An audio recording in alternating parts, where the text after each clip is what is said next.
നമസ്കാരം, സ്വാഗതം നിലപാടിലേക്ക്.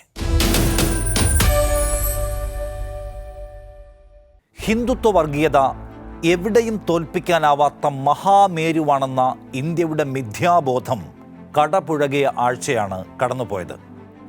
കലാപങ്ങളായും സർക്കാർ നയങ്ങളായും ചിലപ്പോൾ കോടതി വിധികളായും ജനക്കൂട്ടങ്ങളായും ഹിന്ദുത്വം നമ്മെ ആകെ പൊതിഞ്ഞു കഴിഞ്ഞുവെന്ന് നിരാശപ്പെടുന്നവരിലേക്ക് പ്രത്യാശയുടെ ഒരു തീപ്പൊരി എറിഞ്ഞു കൊടുക്കുന്നു മഹാദുരിതത്തെ ജീവിതോർജ്ജമാക്കി മാറ്റിയ ഒരു പെണ്ണ്. പേര് ബിൽക്കിസ് ബാനു അഥവാ ബിൽക്കിസ് യാക്കൂബ് റസൂൽ. 2002 ആസൂത്രിത വംശഹത്യാ പദ്ധതിക്കിടെ നരകസമാനമായ പീഡകൾ ഏറ്റുവാങ്ങിയിട്ടും തോറ്റുവീഴാതെ പുകമഞ്ഞ് കണക്കെ രാജ്യത്തെ മൂടിക്കഴിഞ്ഞ മതഭീകരതയോട് സന്ധിയില്ലാതെ പോരാടി ജയിച്ച ധീരവനിത. മോദിയുടെ ഭാഷ കടമെടുത്താൽ നാരീശക്തി, യഥാർത്ഥ നാരീശക്തി. ബിൽക്കിസ് ബാനു കേസ് ഇന്നത്തെ ഇന്ത്യയോട് പറയുന്നത് എന്താണ്?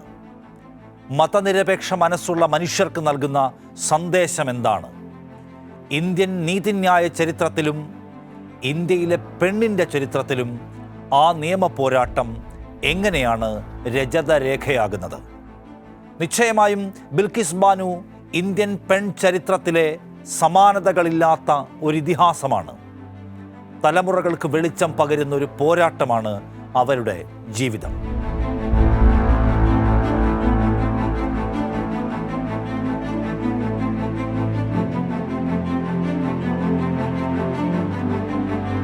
രണ്ടായിരത്തിരണ്ടിലെ ഗുജറാത്ത് വംശഹത്യാ സമയത്ത് കലാപകാരികളിൽ നിന്നും രക്ഷപ്പെടാനായാണ് 5 മാസം ഗർഭിണിയായിരുന്ന ബിൽക്കിസ് ബാനു തൻ്റെ 3 വയസ്സായ മകൾക്കും ഭർത്താവിനും മറ്റു കുടുംബാംഗങ്ങൾക്കുമൊപ്പം റന്ധിക്പൂരിൽ നിന്നും പലായനം ചെയ്തത്.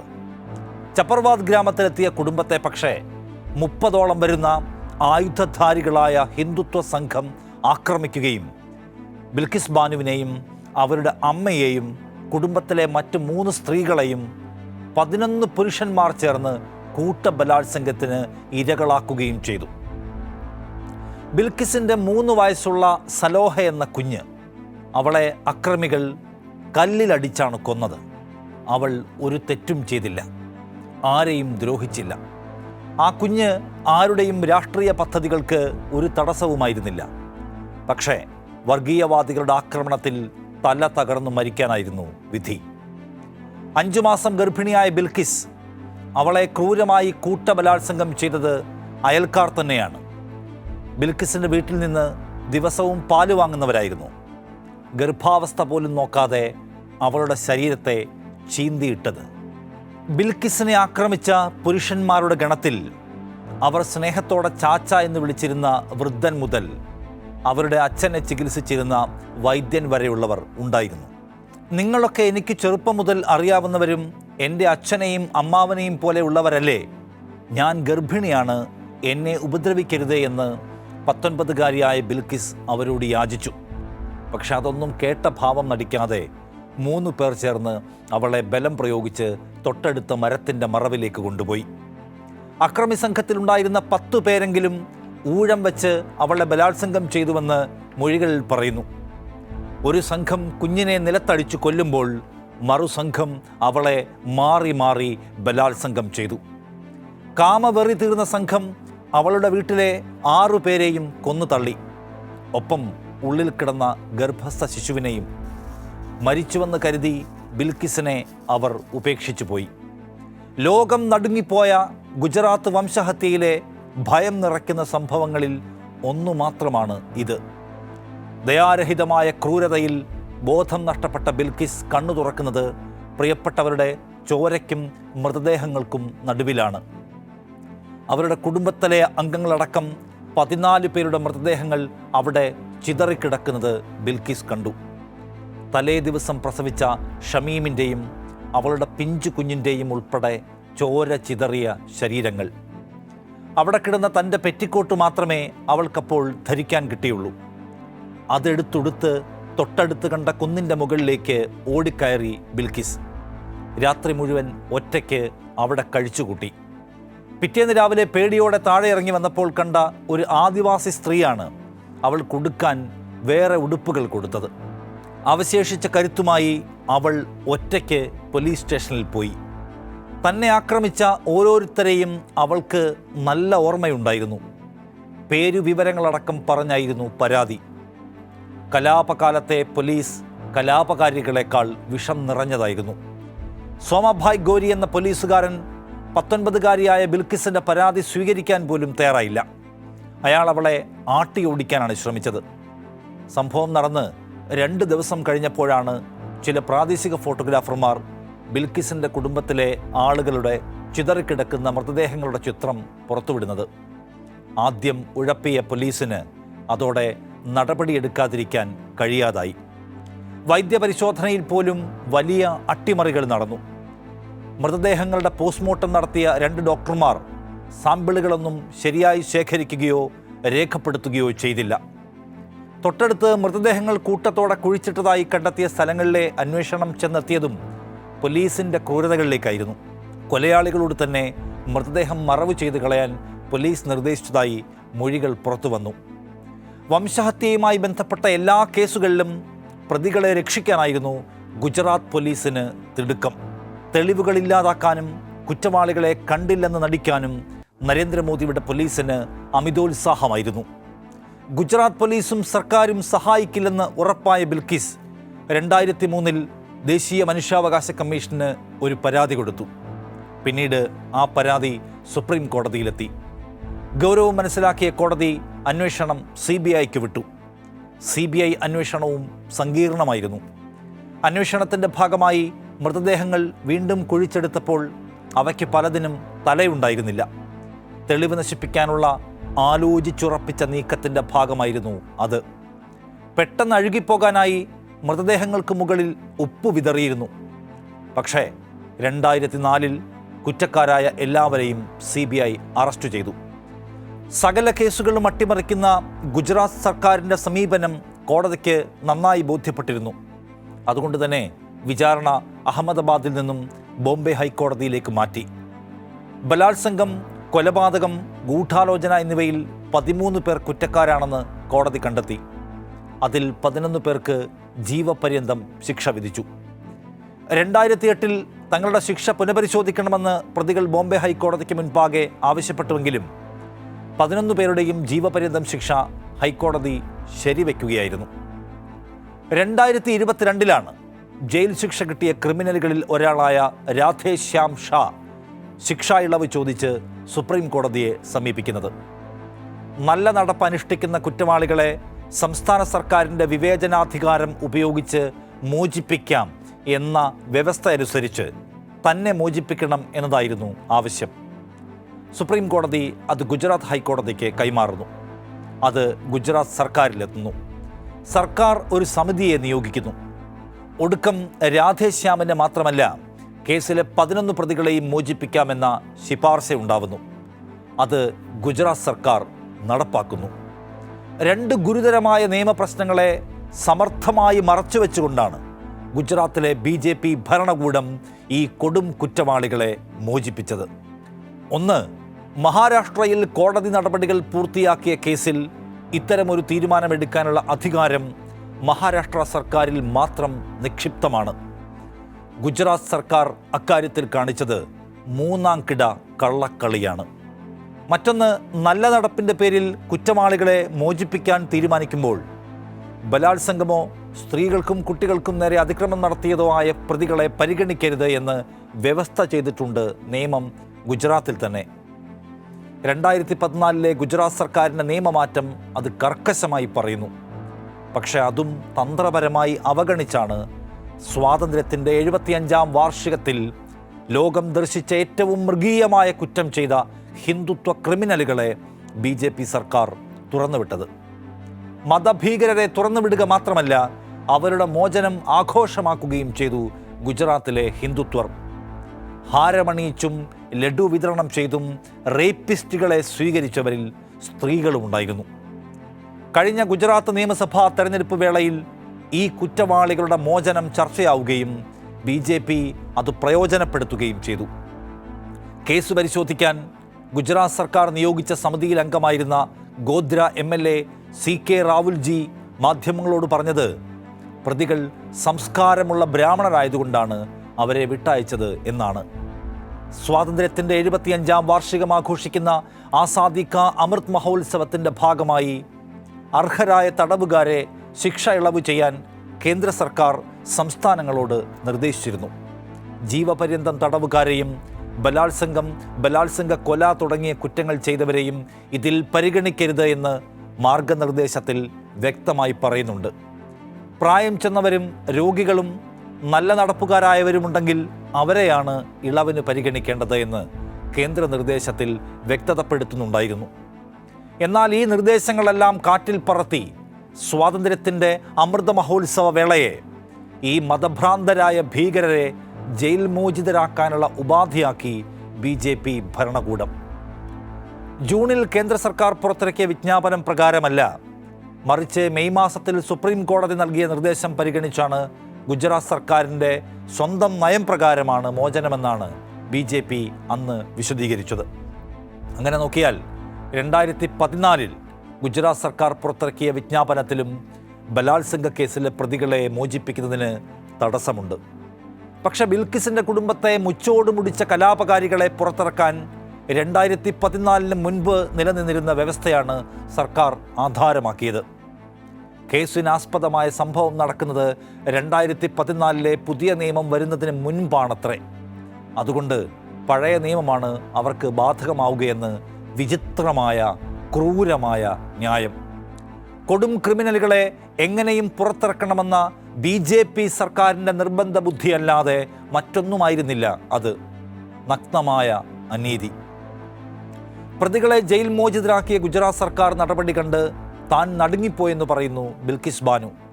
തനിക്ക് ഭയമില്ലാതെ ജീവിക്കാനുള്ള അവകാശമില്ലേ എന്ന് ചോദിച്ചുകൊണ്ടാണ് അവർ വീണ്ടും ഒരു നിയമ പോരാട്ടത്തിന് ഇറങ്ങിയത്. ശിക്ഷാ ഇളവ് നൽകി വിട്ടയക്കണമെന്നാവശ്യപ്പെട്ട് ക്രിമിനലുകളിൽ ഒരാൾ നൽകിയ അപേക്ഷയും അതിന്മേൽ ഗുജറാത്ത് സർക്കാർ കമ്മിറ്റി ഉണ്ടാക്കിയതൊന്നും അവർ അറിഞ്ഞിട്ടേയില്ല. അവരോട് അഭിപ്രായം ചോദിക്കുകയോ നോട്ടീസ് അയക്കുകയോ ഒന്നും ഉണ്ടായില്ല. ഇരയെ പൂർണ്ണമായും ഇരുട്ടിൽ നിർത്തിക്കൊണ്ടാണ് ഭരണകൂടം നീതിയുടെ കഴുത്തറത്തിട്ടത്. ഗുജറാത്ത് സർക്കാരിൻ്റെ നീതികേട്ടിനെതിരെ ബിൽക്കിസ് വീണ്ടും കോടതിയിലെത്തി. വിശദമായ വാദം കേട്ട കോടതി ഗുജറാത്ത് സർക്കാർ അനുവദിച്ച ഇളവ് റദ്ദാക്കി. 2 ആഴ്ചയ്ക്കകം പ്രതികളെല്ലാവരും ബന്ധപ്പെട്ട അധികൃതർക്ക് മുന്നിൽ കീഴടങ്ങാൻ ഉത്തരവിട്ടു. വാദം കേട്ട ഘട്ടത്തിൽ തന്നെ നിശിതമായ വിമർശനങ്ങളാണ് കോടതി ഗുജറാത്ത് സർക്കാരിനെതിരെ ഉന്നയിച്ചത്. പ്രതികൾക്ക് ജീവപര്യന്തം ശിക്ഷയാണ് വിധിച്ചത്. 14 വർഷത്തിനു ശേഷം ഇവരെ എങ്ങനെ മോചിപ്പിക്കുമെന്ന് കോടതി ചോദിച്ചപ്പോൾ സർക്കാരിന് ശരിയായ ഉത്തരമുണ്ടായിരുന്നില്ല. ഈ ഇളവ് മറ്റു പ്രതികൾക്ക് നൽകാതിരുന്നത് എന്തുകൊണ്ടാണ് എന്ന് ചോദിച്ചു കോടതി. ഈ കേസിലെ പ്രതികൾക്ക് മാത്രം എന്തിന് ആനുകൂല്യം നൽകി? 14 വർഷത്തിനു ശേഷം ബിൽക്കിസ് ബാനു കേസിലെ പ്രതികൾക്ക് മാനസാന്തരത്തിനുള്ള അവസരം നൽകുമ്പോൾ മറ്റുള്ളവർക്ക് എന്തുകൊണ്ടാണ് ഇത് നൽകാതിരുന്നത് എന്ന് സുപ്രീം കോടതി എടുത്തു ചോദിച്ചു. മാനസാന്തരത്തിനുള്ള അവസരം എല്ലാവർക്കും ഒരുപോലെ നൽകണം. ഇവരെ ഇങ്ങനെ ഇറക്കിവിടാൻ നമ്മുടെ ജയിലുകൾ എന്താ നിറഞ്ഞിരിക്കുകയാണോ? എങ്കിൽ അതിൻ്റെ കണക്ക് നൽകുമെന്ന് വരെ കോടതി സർക്കാരിനോട് പറഞ്ഞു. കോടതി ഉത്തരവ് വരുന്നതിന് മുന്നേ തന്നെ ഗുജറാത്ത് സർക്കാരിൻ്റെ തീരുമാനത്തിലെ നിയമവിരുദ്ധത വെളിപ്പെട്ടിരുന്നതാണ്. ഒന്നാമത്തെ കാര്യം, CRPC അനുസരിച്ച് ഡൽഹി പോലീസ് ആക്ട് പ്രകാരം രൂപീകരിച്ച ഏജൻസി അന്വേഷിച്ച ഏത് കേസിലും കുറ്റവാളികളെ വിട്ടയക്കണമെങ്കിൽ കേന്ദ്ര സർക്കാരിൻ്റെ ഉപദേശം തേടണം. അതായത് CBI കേസുകളിൽ കേന്ദ്ര സർക്കാരിൻ്റെ ഉപദേശവും അഭിപ്രായവും പ്രധാനമാണ്.